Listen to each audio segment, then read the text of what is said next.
December 4వ తారీఖున దత్తాత్రేయ జయంతి సందర్భంగా శ్రీమతి స్రవంతి గారి ఆధ్వర్యంలో దత్త హోమం సంప్రదించండి. నమస్తే, వెల్కమ్ టు సుమన్ టీవీ. నేను పద్మిని. ప్రస్తుతంతో పాటు ప్రముఖ ఆధ్యాత్మికవేత్త, లక్ష్మీ నరసింహస్వామి ఉపాసకురాలు, స్పిరిచువల్ హీలర్ శ్రీమతి స్రవంతి గారు మనతో పాటు ఉన్నారు. మాట్లాడదాం. అక్క నమస్తే. అక్క నమస్తే పద్మిని. అక్క, రేపు డిసెంబర్ 1వ తారీఖు మార్గశీర్ష శుక్లపక్ష ఏకాదశి, మోక్షద ఏకాదశి. ఎటువంటి పరిస్థితుల్లో ఏకాదశులను వదలం కదా, వదలకూడదు. ఈ ఏకాదశి ఇంకా ఇంకా బ్యూటిఫుల్ గా చెప్పుకోవాలి ఖచ్చితంగా, ఎందుకంటే 5162వ గీతా జయంతి. మరి ఈ రోజుకున్నటువంటి సిగ్నిఫికెన్స్, ఇంపార్టెన్స్, ఎట్లా యూటిలైజ్ చేసుకోవాలి ఈ డేని, మొత్తం ఇవన్నీ ఒక్కసారి మీ ద్వారా తెలుసుకోవాలనుకుంటున్నాను అక్క. తప్పకుండా చెప్తాను పద్మిని. ఈసారి మనం ఏకాదశి మోక్షద ఏకాదశి అని చెప్పుకుంటాం. అందులో మార్గశిర మాసం వచ్చేది శుక్లపక్ష ఏకాదశి. ప్రతి ఏకాదశికి ఒక వైశిష్ట్యత ఉంటుంది. ఈ విశిష్టత ఏమిటి అని అంటే, స్వామి అసలు మనం ఎలా బ్రతకాలి, ఏం చేయాలి, అసలు ఎటు పాలుపోలేని పరిస్థితుల్లో, అసలు ముందు చూస్తే నుయ్యి వెనక చూస్తే గొయ్యి అన్నట్టు ఉన్న పరిస్థితుల్లో మనం ఎలా, అసలు ఆ ప్రాబ్లం నుంచి మనం ఎలా బయటికి రావాలి అని తెలియజెప్పడానికి, అయ్యో నేనంటూ లేకపోతే వీళ్ళు ఎలా బ్రతుకుతారు అసలు అని చెప్పి అర్జునుడిని ఒక పావుగా చూపించి, నిజంగా చెప్పాలి అంటే మనం ఎప్పుడైనా ఏమన్నా అనుకుంటాం, ఎవరు వినడానికి ఎవరు లేరే మన మాట అని అనుకుంటాం. కానీ అక్కడ అంత గీత ఆయన బోధిస్తూ ఉంటే వినేవాడు ఒక్కడే స్టూడెంట్ కాబట్టి అలాంటి పరమాత్ముడే మన కోసం, అయ్యో వీళ్ళు బ్రతకాలి అని చెప్పి మన మేనేజ్మెంట్ అంతా, లైఫ్ మేనేజ్మెంట్, లైఫ్ స్కిల్స్ అన్నీ కూడా నేర్చుకునేది మనం భగవద్గీత నుంచి నేర్చుకోవచ్చు. అలాంటి భగవద్గీత పుట్టినరోజు మోక్షద ఏకాదశి. అంటే ఎలాంటి వైశిష్ట్యత కలిగింది అని అంటే, ఈరోజు కనుక ఉపవాసం ఉంటే మోక్షాన్ని భగవంతుడు ప్రసాదిస్తాడు అనేది గుర్తుపెట్టుకోవాలన్నమాట. మోక్షము అంటే ఏంటి? అన్నీ అనుభవించేసామబ్బా, తృప్తి, ఇంకా నాకు ఇంకేం వద్దు అని అనుకున్న తర్వాత ఇంకా అసలు లిబరేషన్, సోల్ లిబరేషన్ అనేది మోక్షం అన్నమాట. అంటే మనస్ఫూర్తిగా మాకు ఇంకా చాలండి, అన్నం తిన్న తర్వాత కడుపు నిండిపోతామో, ఇప్పుడు నేను తినలేదు బాబోయ్ అని అంటాను చూసావా. అసలు అది అంత ఈజీయా? నాకు ఇంకా చాలు ఇది, లేకపోతే అసలు అన్ని నేను అనుభవించలేను అని అనుకుంటూ ఉంటుంది కదా ఈ జీవుడు. ఇంకా కావాలి, ఇంకా కావాలి అని ఎక్కడ వస్తుంది అని అంటే, మనం అంత తిన్న తర్వాత, మనం అన్ని చేసిన తర్వాత, అయ్యో మన పిల్లలకు ఉంటే బాగుండు, మన మనవాళ్ళకు ఉంటే బాగుండు అని అనిపిస్తుంది చూసావా, అక్కడ కట్ చేయాలి. పిల్లలకి కొంచెం ఎంతో కొంత, వాళ్ళకైతే చదువు నేర్పిస్తున్నాం, వాళ్ళ డిజైన్ చేస్తున్నాం, వాళ్ళు ఏం చదువుకోవాలి ఏంటి అనేది వాళ్ళని కూర్చొని మాట్లాడుతున్నాం, వాళ్ళకి ఒక క్లారిటీ ఉంది ఇవాళ రేపు. వాళ్ళ వరకు అంటే వాళ్ళు సంపాదించుకుంటూ ఇంకా మిగతా ఎక్స్ట్రా ఖర్చులకు వాళ్ళు ఇబ్బంది పడకుండా అంతవరకు ఇస్తే చాలు. ఇంకా వాళ్ళ పిల్లలు కూడా తదనంతరాలు తినాలి అనే గ్రీడీ లేకపోతే చాలు, మోక్షానికి ఒక అడుగేసినట్టే లెక్క అన్నమాట. ఓకే, అది మనము కంట్రోల్ చేసుకోవాలన్నమాట. ఓకే, ఇంకోటి ఏంటి అని అంటే, లిబరేషన్ ఎప్పుడు వస్తుంది, మోక్షం అనేది ఎప్పుడు వస్తుంది అని అంటే, ఆ సాటిస్ఫాక్షన్ ఎప్పుడు కలుగుతుంది. సాటిస్ఫాక్షన్ ఉన్నప్పుడు మోక్షం అనుకోండి. సాటిస్ఫాక్షన్ ఎప్పుడు కలుగుతుంది? 10 మందికి నువ్వు ఇచ్చినప్పుడు వాళ్ళు నిన్ను, అబ్బా మీరు చాలా మంచివారండి, మీరు మాట్లాడితే చాలండి, లేదు అంటే కనుక మిమ్మల్ని చూస్తుంటే, ఇప్పుడు ఇవాళ ఒక ఆవిడ కాల్ చేసి మాట్లాడుతూ, 1 year నుంచి ఆల్మోస్ట్ చూస్తున్నాను నాకు అని చెప్పి ఆవిడ పాట పాడారు నరసింహస్వామి గురించి. నాకు చాలా ఆనందం అనిపించింది అనమాట. అంటే ఏంటంటే, మీరు మాట్లాడుకుంటూ ఉంటే ఏదో ఇంటర్వ్యూ చూసినట్టు ఉండదండి, సమస్యను ఎలా అయినా సరే సాల్వ్ చేయాలి అన్న ఉద్దేశంతో మాట్లాడుతున్నట్టు ఉంటుంది అని చెప్పి నిన్న ఒకళ్ళు చెప్పారు, ఇవాళ కూడా ఒకళ్ళు చెప్పారు అనమాట. అంటే ఆ సాటిస్ఫాక్షన్ ఎప్పుడు కలుగుతుంది అని అంటే, ఎదుటి వాళ్ళు ఆనందంలో మనం సాటిస్ఫాక్షన్ చూసుకున్నప్పుడు, అబ్బా ఇది కదా మనకు కావాలి, ఇది చాలు అని అనిపిస్తుంది, ఒక అడుగు ముందుకెళ్తాం అనమాట. మరి మోక్షము లభించాలి అని అంటే ఈరోజు మనం ఏం చేయాలి అసలు మోక్షద ఏకాదశి నాడు అనేది చూద్దాం. దానికంటే ముందు ఒక్క ప్రశ్నక, మోక్షం అంటే ఇంకా అది ఇంకా ఎక్స్ట్రీమ్, అది ఇంకా అల్టిమేట్ కోరిక, ఆ కోరిక కూడా ఉండాలి ఖచ్చితంగా. అంతవరకు లేకుండా ఈ కష్టాల నుంచి మోక్షం పొందాలి మేము, ఈ అప్పుల బాధల నుంచి మోక్షం పొందాలి, ఈ బాధల నుంచి మోక్షం పొందడానికి కూడా ఉపయోగించుకోవచ్చు ఈ రోజు. తప్పకుండా. అంటే ఎప్పుడు వస్తుందిరా నాయన ఈ అప్పులతో మోక్షం అనుకుంటాం, అవునా కదా. ఒక ఈఎంఐ కంప్లీట్ అయిపోతుందంటే నాకు ఎంత ఆనందంగా ఉంటుందో, అది 2000 అయినా సరే, అమ్మాయి అయిపోయింది, ఇంకొక 2 నెలలు, ఇంకొక 3 నెలలు అని అనుకుంటూ ఉంటాను. కాబట్టి తప్పకుండా ఈరోజు కనుక మీరు మౌనవ్రతం అనేది చేయాలన్నమాట. మాట్లాడకుండా అంటే సౌగ్గి చేయడం, రాసి చూపించడం ఇవన్నీ కాదు.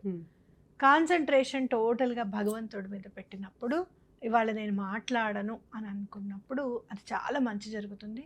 అసలు వారానికి ఒకసారి 1 గంట 2 గంటలు మౌనవ్రతం చేస్తే అసలు మొత్తం సెన్సెస్ అన్నీ చాలా బాగా తయారవుతాయి. అవునా? మనకి ఇంట్యూషన్ పెరుగుతుంది. ఇంకా నిజంగా చెప్పాలంటే మనకి ఓర్పు పెరుగుతుంది, కోపము రాదు, ఈ ప్రాబ్లమ్స్ అన్నీ కూడా సాల్వ్ అవుతాయి అన్నమాట. అయితే పరమాచార్య గారు ఎలా చేసేవారంటే కాష్టమౌనం అనమాట. కాష్టమౌనం అంటే సౌగ్గి కూడా చేయరనమాట. ఇంకా ఇది ఇక్కడ ఉంది ఇలా తీసుకొని కూడా అన్నారనమాట. అట్లాంటి మౌనం మనం ఏమైనా చేయగలిగితే కనుక ఒక 1 అవర్ అట్లీస్ట్ 1 అవర్ మౌనం పాటిస్తే కనీసం చాలా మంచిదని చెప్పుకోవచ్చు. మీకు ఎవరైనా కూడా చూడకూడదు, మళ్ళీ చూడొద్దు, అంతే కదా? అంతే అంతే. ఏం లేదు, జస్ట్ బుక్ చదువుకోవచ్చు. బుక్ చదువుకోవచ్చు, నీలో నువ్వు ఏదైనా ఆలోచించుకోవడం అంటే నేను మాట్లాడడానికి లేదు. ఇవాళ అసలు వంకాయ కూర చేద్దాం అనుకున్నా, నేను తినకపోయాను, వాళ్ళకన్నా వంకాయ కూర పాడైపోతున్నాయి ఫ్రిడ్జ్లో, ఇలాంటివి కాకుండా. ఎందుకంటే దైనందిన జీవితంలో మనం అందులో ఆడవాళ్ళకి ఎలా ఉంటుంది అని అంటే ఏదైనా వేస్ట్ అయిపోతుందేమో అన్న భయం ఉంటుంది, బాధ అనిపిస్తుంది. ఇలాంటివి ఏం పట్టించుకోకుండా అసలు ప్రశాంతంగా కూర్చొని మీరు బుక్ చదివితే కనుక చాలా మంచిది అని చెప్పుకోవచ్చు అనమాట. అందులో సోమవారం వచ్చింది చక్కగా. శివకేశవులకి అసలు ఎటువంటి భేదం అనేది లేదు, అభేదం కాబట్టి మీరు చక్కగా ఓం నమ శివాయ అనుకున్నా, లేకపోతే రామ రామ శ్రీరామ శ్రీరామ శ్రీరామ అని అనుకున్నా కూడా చాలా మంచిది అనమాట. ఎందుకు? ఈశ్వరుడికి చాలా అత్యంత ప్రీతికరమైన నామం ఏదయ్యా అంటే రామ అంట. రామ అనుకుంటే చాలా ఇష్టం ఆయనకి. అందుకే తులసీదాస్ గారిని అంత హక్కున చేర్చుకున్నారేమో అనిపిస్తుంది నాకు. అవునా కదా? అట్లా మనం ఒక 1 అవర్ 2 అవర్స్ మీకు ఎట్లా కుదిరితే అట్లా మౌనం పాటిస్తే చాలా మంచిది ఆ రోజున ప్రత్యేకించి. ఇక ఉపవాస దీక్షలు ఇవన్నీ కామనే, దీపారాధన విశేషంగా చెప్తుంటారు కాబట్టి వాటి గురించి కూడా ఒకసారి. దీపారాధన 11 పిండి దీపాలు తప్పకుండా పెట్టండి. చూడండి, ఈసారి దీపారాధన పెట్టినప్పుడు కనీసం అందులో ఒక దీపం అన్నా ఇలా బాగా వెలుగుతూ ఉంటుంది. నిశ్చలంగా ఒక 10 దీపాలు వెలుగుతాయి, ఒక దీపం మాత్రం నిశ్చలంగా కాకుండా కదులుతూ చాలా మూవ్ అవుతూ ఉంటుంది. మీరు చూడండి, దాని అర్థం ఏంటి? దాని అర్థం ఏంటి అని అంటే మన మాట భగవంతుడు వింటున్నాడు అని అర్థం. దీపంలో చాలా ఉంటుంది. ఇప్పుడు గాలేస్తే కదులుతుంది కదండి అని అంటారు, దానికి కాదు. గాలేస్తే అన్ని కదలాలి కదా.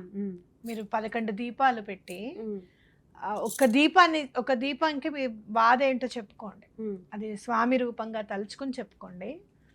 తప్పకుండా చాలా ఫ్లికరింగ్ అవుతుంది, అది కదులుతూ ఉంటుంది. నేను గమనించేది ఇది. మైత్రి పెట్టుతుంది కదా ఏకాదశి దీపాలు పెట్టినప్పుడు నేను దండం పెట్టుకొని ఒకసారి, స్వామి నువ్వు అందుకున్నట్టే పిల్ల ఏదైనా చిన్న చితక తప్పు చేసినా దాన్ని క్షమించు, మాకు మంచి జరిగేటట్టు చూడు అని అన్నప్పుడు చాలా కదిలింది అనమాట. ఒక్కటే నాకు అర్థమైంది, స్వామి నువ్వు మమ్మల్ని ఆశీర్వదించావు అనగానే ఆగింది పద్మిని. అందుకని చెప్తున్నా, దాన్ని అబ్జర్వ్ చేయాలి. అట్లాగే మీరు పిండి దీపాలు పెట్టేటప్పుడు తప్పకుండా నామం పెట్టడం అనేది ఖచ్చితంగా పెట్టుకోండి. పిండి దీపానికి యు అనేది లాగా పెడతాం కదా, అదేమో పసుపుతో పెట్టండి. మధ్యలో నిలువబట్టు ఎర్ర కుంకుమతో పెట్టండి. ఎర్ర కుంకుమతో పెడితే చాలా మంచిది. మెరూన్ కాకుండా డార్క్ రెడ్ అని మనకి సేల్ చేస్తారు. మామూలు రెడ్ తీసుకోండి, థిక్ రెడ్ తీసుకొని పెట్టండి, చాలా మంచిది అనమాట. ఇంకా మీరు పిండి దీపాలు పెట్టేటప్పుడు పద్మం వేసి పెడితే కూడా చాలా మంచిది. కుబేరుడికి చాలా ఇష్టం పద్మం వేసి దీపం పెట్టడం అనేది, చాలా ఇష్టం. ఉత్త నేల మీద పద్మం వేసేసి దాని మీద దీపాలు పెట్టేయచ్చా? అంటే పద్మం వేసి ఒక ప్రమిద పెట్టి దాని మీద దీపం పెట్టండి. ఎప్పుడు కూడా దీపం పెట్టేటప్పుడు డైరెక్ట్ గా పెట్టకూడదు అనమాట. దాని కింద ఏదన్నా ఒక తమలపాకన్నా ఉండాలి. అంటే మనం ఎలాగో అలా కింద ముగ్గు వేసి తమలపాకు అట్లా కాకుండా ఒకటి చిన్న పీటలాగా ఉందనుకోండి. ఇప్పుడు కొంచెం డెకోలంవి కాకుండా చెక్కవైతే, డెకోలం అయితే మళ్ళీ వేడికి అది లేచిపోతుంది కాబట్టి కొంచెం దాని మీద ఒక 2 ఏదైనా ఒక పేపర్ లాంటిది ఏదైనా వేసుకుని కూడా పెట్టుకోవచ్చు. అద్భుతం, చాలా బ్యూటిఫుల్ గా ఎక్స్ప్లెయిన్ చేశారు. అలాగే వేదిక్ స్విచ్ వర్డ్స్ ని ఏకాదశికి విశేషంగా చెప్పటం, దాన్ని చక్కగా చేసుకోవటం, ఫలితాన్ని పొందటం అనేది చాలా అద్భుతంగా జరుగుతోంది. మరి ఈ మోక్షద ఏకాదశికి ఏ వేదిక్ స్విచ్ వర్డ్ ని చదువుకోవచ్చు? నువ్వు అక్క ఏకాదశి వీడియో చేయాలి మనము, ఇవాళే రండి అని నేను చెప్పిన వెంటనే తప్పకుండా స్విచ్ వర్డ్స్ గురించి అడుగుతావు అని చెప్పి నేను స్విచ్ వర్డ్స్ గురించి చూస్తూ ఉంటే భగవద్గీతలో ఉన్న స్విచ్ వర్డ్, భగవద్గీతలో ఏదైతే మనకి చెప్తూ ఉంటారో స్వామి, అందులో నుంచే స్విచ్ వర్డ్ నాకు కనిపించింది. ఇది స్వామివారే డైరెక్ట్గా ఆ స్ఫురణకి తీసుకొని వచ్చి ఆ కృష్ణ పరమాత్మే మన చేత చెప్పించారు అనేది నా గట్టి భావన. ఆత్మవన్ భవ, ఆత్మవన్ భవ, ఆత్మవన్ భవ, ఇది అనుకుంటూ ఉండాలి. దీని అర్థం ఏంటి? ఆత్మవన్ భవ అంటే మన మైండ్ ఎప్పుడు కూడా కళ్ళు మూసుకుంటే వీళ్ళేం చేస్తున్నారో వాళ్ళేం చేస్తున్నారో, ఇది పంపు కట్టిందో లేదో, బోర్ ఆపిందో లేదో, అసలు అయ్యో పాలు పెట్టానే స్టవ్ మీద, ఆపానో లేదో, ఎప్పుడు కూడా బయట ఆలోచనలే మనకి. అసలు ఇన్నర్గా ఆలోచించదు మన మైండ్. బయటికి వెళ్ళిపోవడం చాలా ఈజీ, లోపల గురించి ఆలోచించడం చాలా అరుదు. ఆ లోపలికి పంపించాలన్నమాట. ఆ లోపలికి పంపించడమే శ్వాస మీద ధ్యాస పెట్టండి అని చెప్పినప్పుడు ఏంటంటే, మనకు తెలియకుండానే మనం గాలి పీల్చేస్తూ ఉంటాం కదా, అలాంటిది శ్వాస మీద ధ్యాస పెట్టినప్పుడు అది ఎక్కడి దాకా వెళ్తుంది, ఎక్కడ టచ్ అవుతుంది, మళ్ళీ ఎలా బయటికి వస్తుంది అనేది తెలుస్తుంది అనమాట. దాని అర్థం ఏంటి అని అంటే, అంతర్ముఖం చెయ్యండి, మనసుని అంతర్ముఖం చెయ్యండి అని అర్థం. ఓకేనా? కాబట్టి అంతర్ముఖం చేసినప్పుడు మనం ఏంటి అనేది తెలుస్తుంది. మీరు ఫైనాన్షియల్ ప్రాబ్లమ్స్లో ఉన్నారు, మీకు ఏం చేయాలో తెలియట్లేదు, ఆత్మవన్ భవ. ఆత్మవన్ భవ. మీకు చాలా పితృదోషాలు ఉన్నాయండి, చాలా ఇబ్బందిగా ఉంది, మాకు ఏం చేయాలో మాకు తెలియట్లేదు అంటే ఆత్మవన్ భవ. చాలా భయంగా ఉందండి, అసలు మా వల్ల కావట్లేదు, ఈ జీవితాన్ని మేము ఎలా ముందుకెళ్లాలో కూడా మాకు అర్థం కావట్లేదు అంటే ఆత్మవన్ భవ. అసలు ఎలా మీకు చాలా భయం వేస్తుంది, చిన్న వాటికి భయం వేసేస్తూ ఉంటుందండి మాకు, అసలు నాకు ఎలా చేయాలో చెప్పాలో కూడా నాకు అర్థం కావట్లేదు, ఆ భయం ఎందుకో కూడా తెలియదు, అన్నీ ఉన్నాయి కానీ భయం ఉంటుంది లోపల అంటే ఆత్మవన్ భవ. అసలు ఎలాంటి ప్రాబ్లం అయినా సరే సాల్వ్ చేసేస్తుంది అనమాట ఈ స్విచ్ వర్డ్. నాకు ఇంకా చాలా ఆనందం అనిపించింది. నువ్వు గీతా జయంతి అనగానే వెంటనే ఆ స్విచ్ వర్డ్స్ అన్ని నేను సెర్చ్ చేసుకుంటూ ఉంటే అనుకోకుండా ఇది అనిపించింది అనమాట. అద్భుతం, అద్భుతం. ఇది యథాశక్తి 108 సార్లు అయితే మినిమం చేసుకోవాలి, ఇంకా అలా మననం చేసుకుంటూ కూడా ఉండొచ్చు. కొంతమంది ఏమో దీన్ని ఆత్మవన్ భావ అని అంటారు, నాకు నేర్పించిన ఆయన మాత్రం ఆత్మవన్ భవానే నేర్పించారు. భావమైనా భవ అయినా ఏదైనా కూడా ఆయనకు సంబంధించిందే కాబట్టి మనం దాని గురించి టెన్షన్ పడక్కర్లేదు. ఉపవాసం ఉన్న వారికి మర్నాడు పారణ సమయం ఒకసారి చెప్పండి అక్క. మార్నింగ్ 6:31 నుంచి 8:31 లోపల పారణ చేసుకోవాలి. అప్పుడే వండుకోవాలి, అప్పుడే స్నానం అంతా కంప్లీట్ చేసుకొని ఫ్రెష్ అప్ అయిపోయి ఇల్లు ఉడవడం, తుడుచుకోవడం అన్నీ కంప్లీట్ చేసేసుకొని, మీకు ఉంటే కనుక చక్కగా గుడికి వెళ్ళి ఏదైనా స్వామివారికి సమర్పించుకుని, పూలో పళ్ళో ఏవైనా పర్వాలేదు, ముందు రోజైనా సరే తీసుకున్నవైనా సరే అవి తీసుకొని వెళ్ళి స్వామివారికి సమర్పించుకొని ఇంటికి వచ్చి మనం ఏదైతే వండుకున్నామో అదే స్వామివారికి కూడా నైవేద్యం పెట్టడం మంచిది. కృష్ణ పరమాత్ముడికి సంబంధించింది కాబట్టి కొంచెం వెన్న నైవేద్యం పెడితే చాలా మంచిది అనేది నా ఉద్దేశం. 8:30 లోపు భోజనం చేయండి, అంతే కదా? చాలా బ్యూటిఫుల్గా ఎక్స్ప్లెయిన్. ఈరోజు అంటే ఎవరైతే అసలు భగవద్గీతని మళ్ళీ పునరుద్ధరించారో, నిజంగా అదేమిటో ఎవరైనా పోతేనే పలకాలి అన్నట్టుగా చేసేసారు దాన్ని. అసలు అలాంటి దాన్ని పునరుద్ధరించిన వాళ్ళు గంగాధర్ శాస్త్రి గారు. ఆయనకి నిజంగా ప్రణామాలు. మళ్ళీ ఆ శ్రీకృష్ణ పరమాత్మే పుట్టాడేమో అని అనిపిస్తుంది నాకు ఆయనను చూస్తే. ఎప్పుడు కూడా కలిసే అవకాశం మాత్రం రాలేదు, తప్పకుండా భగవంతుడి దయ వల్ల ఆయన కలవాలి, ఆ అవకాశం రావాలని కోరుకుంటున్నాను. తప్పకుండా. అద్భుతం, చాలా బ్యూటిఫుల్గా ఎక్స్ప్లెయిన్ చేశారు.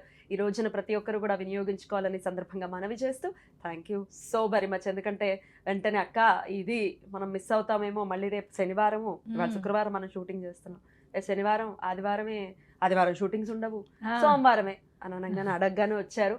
ఓల్డ్ అని కృతజ్ఞతలు. థ్యాంక్ యూ అక్క. నమస్తే. నమస్తే.